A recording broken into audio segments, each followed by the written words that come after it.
omuvubuka w'emyaka 18, 19, 20, 25 ate ne weesiga omusajja ow'emyaka 84 otegeera otya? Badogo basite mubuuke maani mubuuke musobola okwetaasa tusobola okwetaasa kuona omusajja omutima olunaku lwaleero okwakinga katako okwatulula amaaso okubambadde nga open gye muli okubagamba nti naffe kennyini aba NUP era sente za Museveni zayise mu deputy president waffe si wa east si wa north si wa wabula wa Buganda. So mbasaba mwenna temunkubiranga lusizaagala bino byenjogera segomba byogera segomba kuyiwa sere ku ggwali mbaagali ningo ino ndiiwako sere liryoke likale. So njagala okubategeeza baganda bange tukole ekituufu towale okola ebikyamu nga tubikweka mu kitiibwa kubanga ebikyamu bimalawo ekitiibwa. Friends, you are the hope of this generation.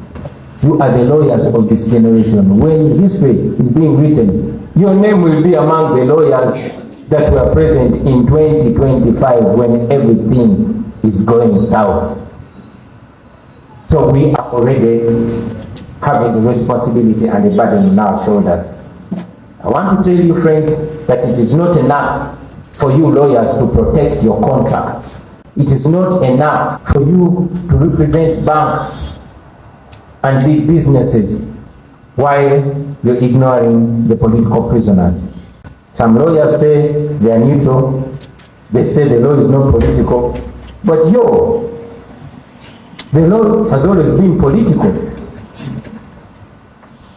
I mean, it is political when Bobi is taken to prison for putting on red. It is political when Justice Chisache runs to exile just because she ruled against the regime. So lawyers must pick a side because justice in itself is political. And in a time of injustice, neutrality is complicity. In this time, lawyers must pick a side, either the side of the law or the side of lawlessness. I want to request most of you, in fact all of us, to pause for a second and imagine this. The private chambers of the Attorney General, the man who presented the UPDF Amendment Act of 2025 to drag civilians back to military courts. These chambers are sharing a wall with the Uganda Law Society office where we are now. And his partner in those chambers is not just any other lawyer. He is the son-in-law of General Museveni, the man at the helm of this regime. So now that is legal political marriage standing just meters away from us. Just pause and imagine that for a second. The politics is in the law, and the law is in the politics. They are both mixed and mingled. And yet some lawyers say they are neutral. And meanwhile, the president of the Uganda Law Society, Council Isaac Semakade, is in exile, largely because of his opinions.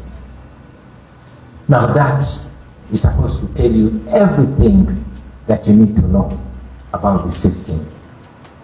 That even the society that is meant to defend lawyers cannot defend itself.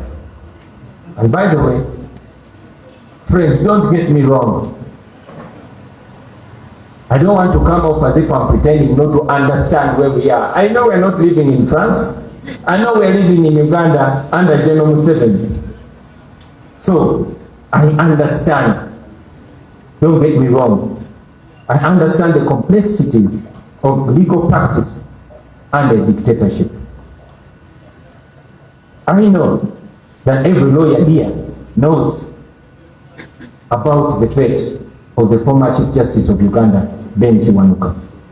I know that all lawyers in Uganda know that he was picked from his chambers and he has never been seen again up to the present day. So I can imagine the fear in the activist lawyers as they go about their work under this dictatorship.